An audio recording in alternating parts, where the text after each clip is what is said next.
Portugal shut down one of the most popular tax residency programs in the world and replaced it with something new. The old NHR program, gone. The one where you could pay 0% tax on foreign income, chill in Lisbon, and still qualify for EU citizenship, yeah, that ship has sailed.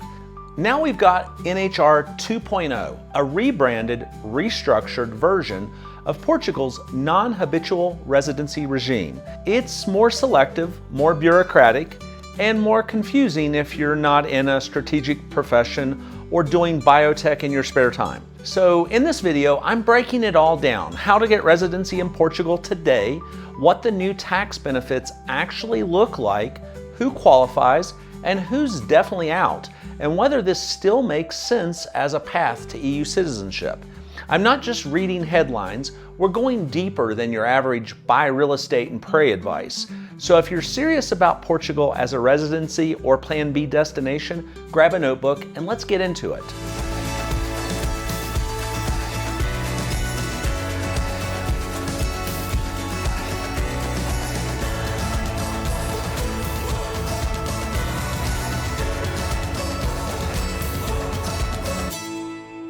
All right, before we dive into NHR 2.0, let's talk about what made NHR 1.0 so wildly popular and why Portugal decided to kill it. The original non-habitual residency program, launched in 2009, was Portugal's way of attracting wealthy retirees, remote workers, entrepreneurs, crypto bros, and anyone looking to pay as little tax as legally possible in the EU. And it worked really well. Over 80,000 people signed up. Lisbon became the new Bali for digital nomads with better wine, and property prices skyrocketed. Benefits of NHR 1.0 was 0% tax on most foreign income, pensions, dividends, royalties, some capital gains. Then there was a 20% flat tax on Portuguese-sourced income. There was no wealth tax, no inheritance tax, and this was valid for 10 years. You could live in Portugal or just qualify as a tax resident, pay almost nothing, and build a case for citizenship in 5 years. So why did it end? Honestly, politics.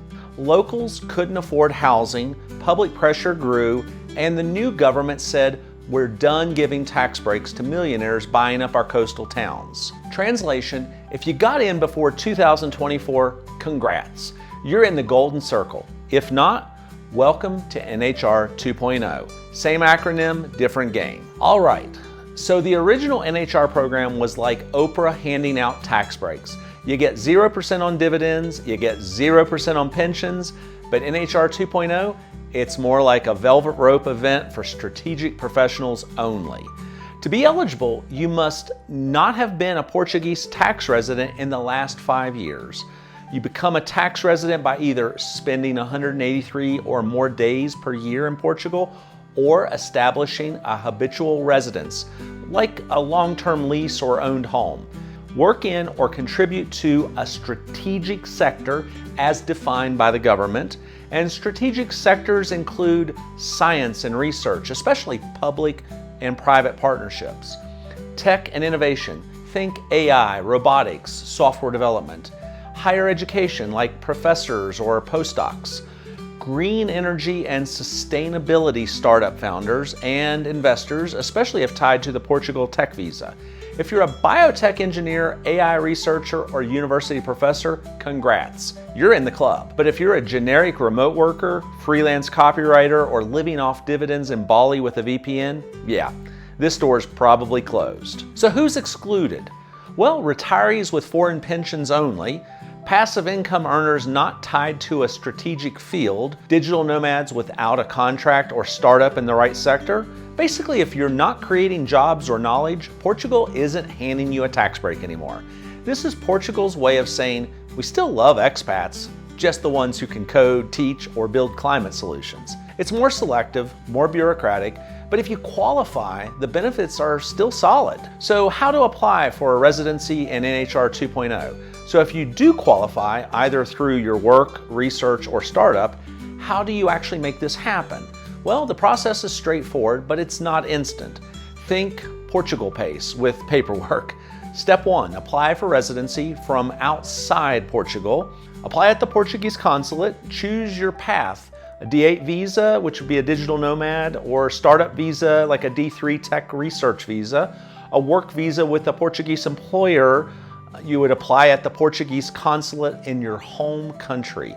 You would submit a passport, an NIF, which is a Portuguese tax ID, and you get this first. Proof of accommodation, proof of income or employment, and a background check. You need a clean record. Processing time is about 60 to 90 days, and sometimes longer. It is Portugal after all. Step 2, once your visa is approved, move to Portugal and schedule your SEF, or now AIMA, appointment for biometric residence card. Get your residency card. It's valid for 2 years and then renewable. Step 3, you'll become a tax resident. To qualify for NHR 2.0, you must spend 183 or more days per year in Portugal or prove a primary residence. You'll also register at your local Financas office, and you'll update your address and activate your NHR intention. You must apply for NHR within 90 days of becoming a tax resident or by March 31 of the following year. Step 4, you'll apply for NHR 2.0 status by submitting a proof of your profession, employment contract, academic affiliation, etc., your tax residency status, alignment with one of Portugal's approved strategic sectors, and the processing time is about 1 to 3 months, sometimes longer depending on region. It's not plug and play, but it's doable, especially if you've got the right profession and a little patience. The key is to apply early, follow every form to the letter, and be ready for a few scenic detours through the Portuguese bureaucracy. Okay, let's get to the part that made NHR famous, the tax benefits. With NHR 1.0, it was simple. Move to Portugal, get tax residency, and pay basically nothing on most of your foreign income. NHR 2.0, still attractive, but now it depends on who you are and what you do. Here's what you get under NHR 2.0. Portuguese sourced income is a flat 20% tax instead of normal progressive rates up to 48%. It applies to qualifying professions in strategic sectors. Foreign pensions are a 10% tax rate, which is the same as the late stage NHR 1.0. It applies even if pensions are private, foreign-based, or from Social Security. Foreign sourced income, such as dividends, royalties, etc., are subject to tax but may be reduced or exempt based on Portugal's double tax treaties.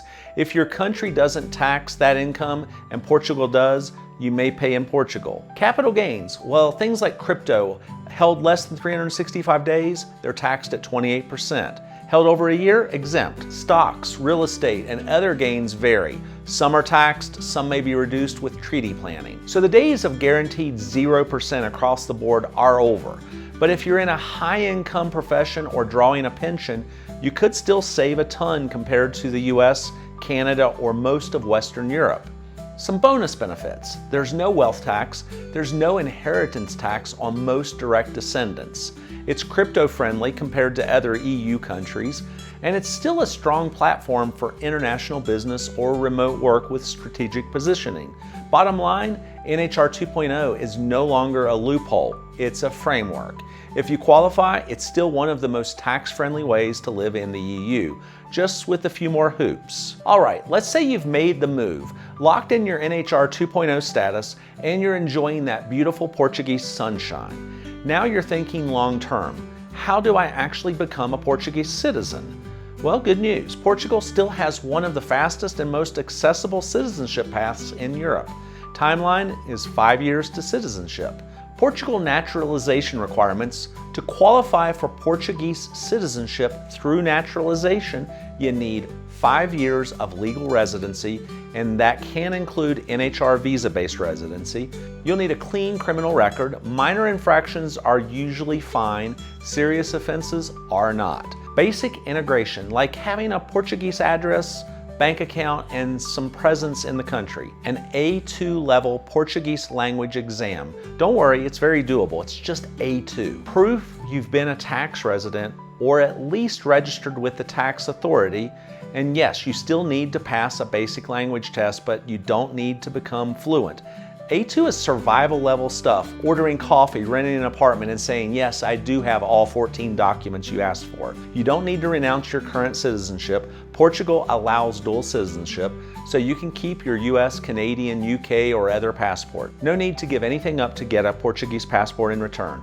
And once you've got that Portuguese passport, you get full EU rights. You can live, work, study anywhere in the EU, and can completely ignore all the Schengen access might go away news because you'll have the real thing.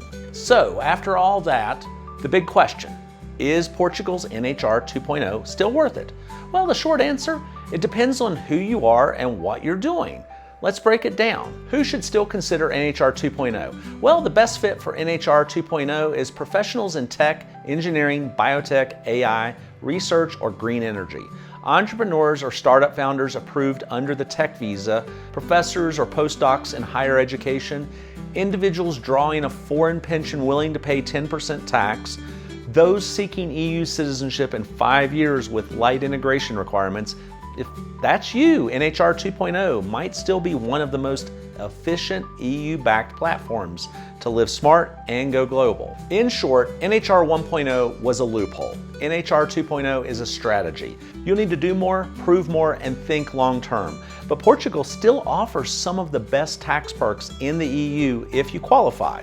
If your plan B includes a European passport, a beautiful place to live, and a tax setup that won't bleed you dry, Portugal is still in the running. Just don't expect it to be hands-off anymore. This version of the game, you have to play to win.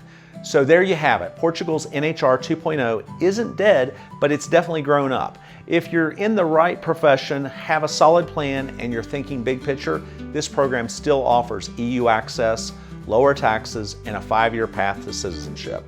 If you are hoping to retire in Portugal, sip vino verde, and never file a tax return again, sorry, that window closed with NHR 1.0. But if you're playing the long game and you're strategic about your income and lifestyle, Portugal still punches way above its weight. Like this video if it helps you sort out the mess of post-NHR Portugal. Subscribe for more global residency and citizenship strategies, minus the fluff, and drop a comment. Are you still considering Portugal, or are you pivoting to Spain, Greece, or somewhere else entirely?